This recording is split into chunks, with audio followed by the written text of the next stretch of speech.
Before Steph Curry rallied Golden State past the Clippers last night to improve to 13-0, Warriors player development consultant Steve Nash sat down with the San Jose Mercury News to talk about Curry as a player. Here's what he had to say.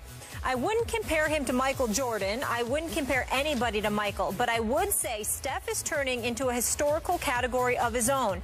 In a way, I think he's unlike anyone else. His ability to make shots and still handle the playmaking duties is historic. He's maybe as skilled a player as we've ever had in this game. Stephen A., high praise. What do you make of these comments? I have no problem with it. I said it. I stated on the record nearly 2 weeks ago. I think Steph Curry right now is the best player in the world. And that includes LeBron James. It includes Kevin Durant. It includes even Russell Westbrook to some degree, even though I still contend to you that Russell Westbrook, I'm still not backing off of my pick that he's going to be the league MVP. It might be a two-horse race between him and Steph Curry. And I cannot tell you how much I cannot wait to see Russell Westbrook go up against Steph Curry. I want my dream scenario, Skip, and I don't have the schedule in front of me. Yep. I really wish that Steph Curry stays on this kind of tear and they're undefeated and then he runs into Russell Westbrook. Because I want to see that. Obviously, I want Kevin Durant with him, but I'm just talking about that point guard matchup because let me tell you something. If there's one guy in the NBA that Steph Curry has to worry about, is Russell Westbrook. You talk about an assassin who is going to rise to the challenge, who's going to sit back and hear everybody talking about and raving about Steph Curry,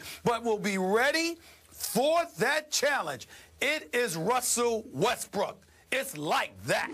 I mean, this is beautiful. I haven't been this excited. I mean, I love my NBA basketball, but I haven't been this excited about the NBA in years. I don't even know what to tell you, man. Steph Curry's on another level. I mean, this brother right here shoots 52% from the field, 45% from three-point range, averaging 34, pulling up from 30, 35, 40, 25, 50. It don't matter what side of the court or whatever the case may be. He's doing all of that, plus handling the ball, plus running the offense. Steve Nash is absolutely right. And I'm going to tell you something right now. If you want to think about the quintessential point guard in terms of getting other people involved, there's only one Magic Johnson. But if you're talking about actual skills, I challenge anybody to tell me if you've seen anybody better than Steph Curry, who can shoot the ball like this, and by virtue of his marksmanship, his ball handling ability, plus his cerebral understanding of the game and what he's able to do because of his ability to shoot so well in a different kind of way, he has the kind of profound impact on his teammates that Magic Johnson had, that Michael Jordan had. How else can you explain how Draymond Green can be your 5 and Andre Iguodala can play your 4, Harrison Barnes can play your 4, your 3, and you're getting away with that lineup and winning games like this? Certainly the rules changes in the NBA have something to do with this, because if Steph Curry was playing back in the day that Michael Jordan was playing and Magic was playing, they will tell you he'd have got hurt. Somebody hurt him already. They'd have been like, look, he looks good. He's a pretty boy. Plus, on top of it all, he can play, and he's not buff. Oh, somebody would have hurt him already because they would have got tired of him looking too damn good shooting and scoring like that. I agree. Bam, they would have did something. They would have done something to him. But these are different times, and they don't want to get suspended and lose their money. So as a result, they're not going to do that. And as a result, those rules facilitate his greatness. Right now, Steph Curry is the best player on the planet. That includes LeBron James, all due respect, because LeBron James can't do what he wants to do, what Steph does, and Kevin Durant doesn't want to bad enough what Steph Curry does. But Russell Westbrook does, and I can't wait for that. I don't care where I'm at, Skip. I'm going to have my chair. I might go to the game, but if I don't go to the game, I just watch the TV. I will be sitting down to see Russell Westbrook against Steph. We get that. All right, back to Steve Nash.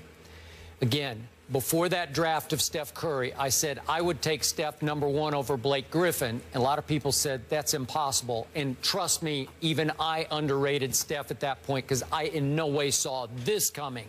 This was the perfect man, Steve Nash, to ask about what Steph Curry's doing. Steve Nash, I remind our younger viewers, won 2 MVPs in this league. I thought Shaq should have won 1 of them, but he won 2.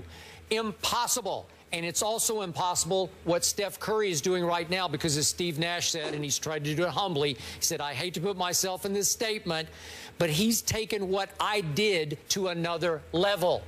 Steve Nash had a gear of quickness that was rare and freakish. It was stop and start quickness. It was step back quickness. Steph has taken that to another level. And to your point about buff, again, he's eclipsing LeBron as the best player in the league, and Steph is slim at 6'3". He doesn't play with power. He doesn't necessarily play with spring.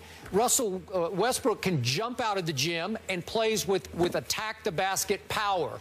He's pretty ripped in his upper body. So he's taking the man's game that is pro basketball, Steph Curry is, and he's turning it into the ultimate finesse game, really a below the rim, shoot the ball from long distance kind of game. We've never seen anything like this. So I appreciated that Steve Nash is saying he's creating a historical category we've never seen before. Yeah, all of his This is new ground is being broken here. This is a new frontier, and there's only one man in this frontier, and his name is Steph Curry, and he's just entering his prime. It's not like he's 32. You know, he's just getting started. He will get better.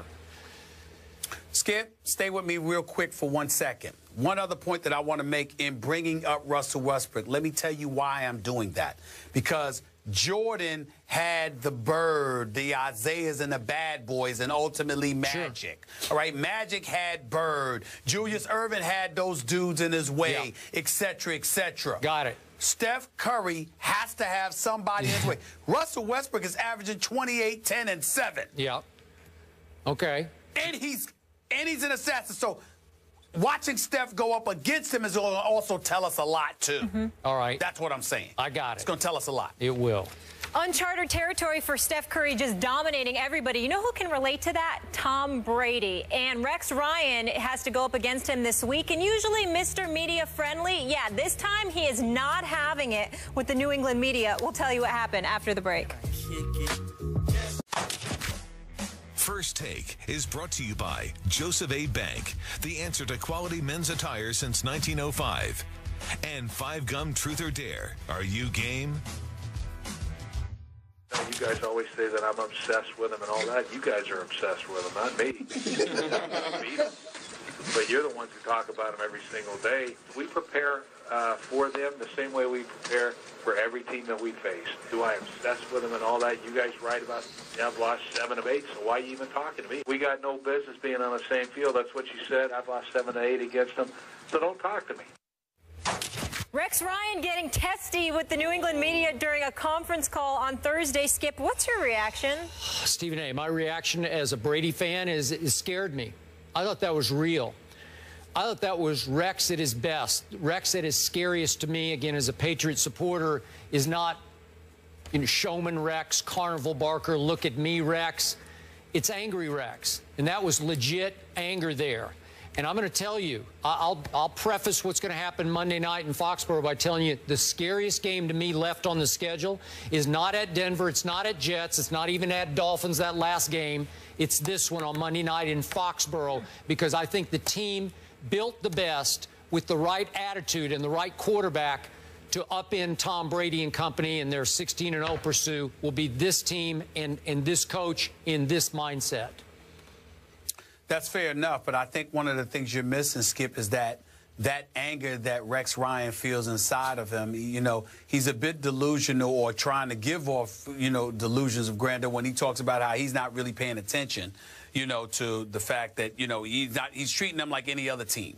They're not any other team to him. They're a team within his division that has dominated him since he has been a head coach in the NFL. They've beaten him 8 of the last 9 times. They keep winning division titles at his expense. And he came into the NFL as a head coach talking about how he's not here to kiss Bill Belichick's ring. Yep. And everybody remembered that. So it's those kind of statements that have come back to haunt him, because he's had no choice but to kiss the ring, because since Rex Ryan has been a head coach, the Patriots have been to 2 Super Bowls and have won 1. And they keep winning the division every year, where that's not the case for him. So they're not only successful, but they're successful on his watch, within his division. Yep. and all the bluster and bloviating has amounted to nothing. And nobody highlights that, the ineptitude of Rex Ryan, better than Bill Belichick and the Patriots. I hear you, but the one coach who has tormented Tom Brady over the years the most is clearly Rex Ryan. Now, he did bloviate ahead of the game early this year at Buffalo, and he got it stuffed right back in his face by one of the great Brady regular season performances of his entire career. But it was 40-32. Tyrod scored 32, some of them late. But Tyrod, I don't think he's afraid of Tom Brady in his own way. That's true. But they were down 37-13 before New England got a little lackadaisical. But three of those TDs, half of those total yards are from players that can't go. Julian Edelman, Dean Lewis. So we will see. Bingo. See you guys on Monday. Have a great weekend.